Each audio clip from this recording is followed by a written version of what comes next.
So, eto na nga.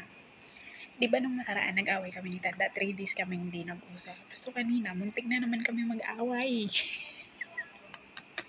Kasi naman nakialam na naman siya. So, ito pakita ko sa inyo. Nilagay ko lang 'to dito pero hindi ito yung ano ha. Nilagay ko 'to dito sa box ng donut kahapon na binili ng dalaga. Kasi yung pinaglagyan nandiyan sa likod ng cellphone pinagsandalan ko. So, yung goal ko, kagaya nito, nung nagluluto ako, ganito sana yung magiging itsura niya. Ito yung binili kahapon ng dalaga. So, ganito yung goal ko na magiging itsura niya. Kaso, nakialam si Tanda. Tingnan niyo yung naging itsura. Nangitim siya. Naging brown siya. Imbis na golden brown lang sana. Eh, lahat ganyan yung naging itsura kasi tapos yung sa gitna niya na pinagbitasan, prinito na din namin ito yung pinalabasan. Kasi, bakit naging ganyan? Kung nakita niyang hinahango ko na ganito yung kulay niya, diba? Buong proseso, hindi siya nakikialam. Wala siya, hindi siya pumunta dito sa kusina. Ngayon kasi dumating yung mga taga-Riyadh. So, i-flex ko na din dito yung mga ginawa ko today. Tapos, nung niluluto ko na, pumunta siya, nakita niyang hinahango ko, ganito pa yung kulay niya, ganyan, puti pa. Kasi 'di ba, pag lumamig siya, ganito na yung kakalabasan niya pag puti pa yung ganyan. Sabi niya hindi daw maluluto yung sa loob. Eh hello, mainit na yung mantika tapos nakalubog yun. Eh di maluluto yun. Gusto niya mag golden brown, mag brown pa daw. Eh pag nag-brown, pag lumamig yun, ito na yung kalalabasan. Hindi niya hindi niya ako iniintindi yung sinasabi ko.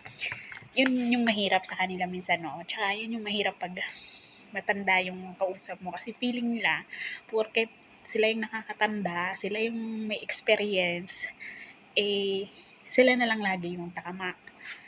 So, gusto niya mag-atay na mag-brown, mag-ganito yung kulay niya. Mag-ganyan, yan. Sabi ko, pag lumamig yan, ito na yung kalalabasan niya, itim na, hindi na siya yan na, ganyan na. Hindi siya nakikinig. So, hinayaan ko, sige. Pinakinggan ko siya, okay, sige. So, ayun na nga, nung lumamig, tumigas na. As in, tostado na. So, ito na yung nalabasan. Ang ginawa ko na lang, habang mainit pa siya, tinakpan ko na lang siya ng towel or ng para lang hindi siya tumigas na. Yung maging crunchy. Crunchy pa din naman siya, pero alam mo yung parang na siya, toasted na, hindi na siya malambot. Eh, ang goal ko nga, maging malambot, kagaya nito. So, diba?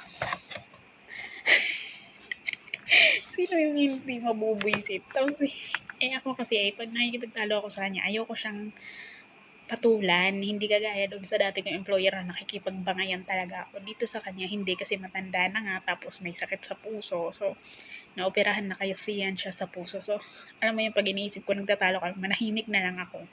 Kasi ganun din naman, hindi rin naman niya tatanggapin yung paliwanag ko. So, okay, sige, isipin mo lang gusto mong isipin, sabihin mo yung gusto mong sabihin. Ganun yung ginagawa ko. Alam mo yung sina-silent treatment ko na lang siya. So, ganun yung ginagawa ko sa kanya. Ganun yung ginawa ko sa kanya nung nag-away kami nung nakaraan. Tapos, siya rin yung nakipag-usap, nakipag-ayos kasi bakit daw ako nagagalit, ganyan, bakit ko daw hindi siya kinakausap, hindi na daw gaya ng dati.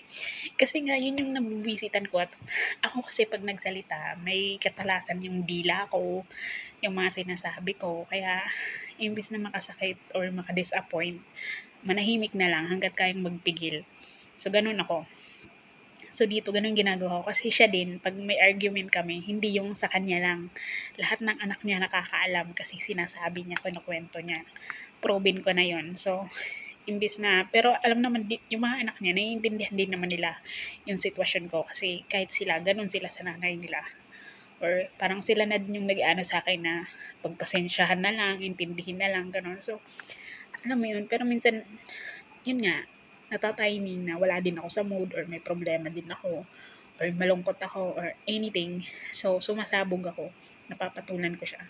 So, yun yung sinabi ko sa kanya. Hindi sa lahat ng oras, okay ako.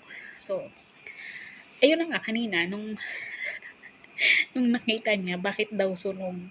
Sabi ko, paano sunog? Iyan nga yung gusto mong kulay.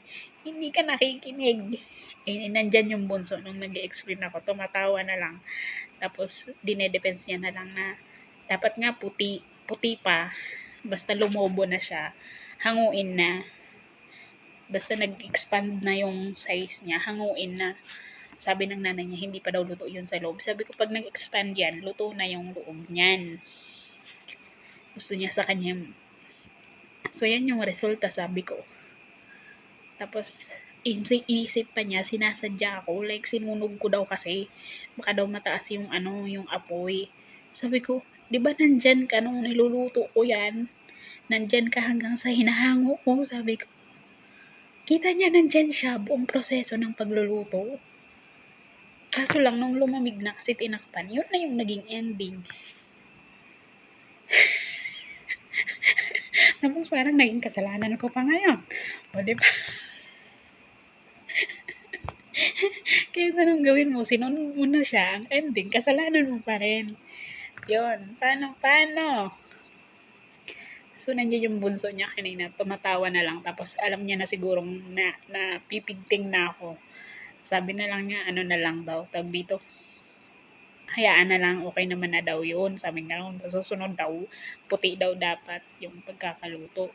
Tapos, sinasabi na tanda na dito. Tapos, yun na nga, pinakita to ng bunso. Sabi ganito dapat, puti pa daw, dapat ganyan pa lang. Hanguin na kasi. Ito na yung loob. Sabi ko, ganyan nga yung gusto kong mangyari. Sabi niya, hilaw pa daw. Tumigil na lang siya, tapos umalis. Hay, nako. So, nung nakaraan, dito ko na din ikakwento ba't kami nag-away. Ayun nga kasi, minsan hindi kami magkaintindihan. Kasi, pabago-bago siya ng isip. Sabihin niya, kumuha ka ng ganito, tapos pag pabalik ka na, papalitan mo yung, pag dinala mo sa kanya, magbabago yung isip niya.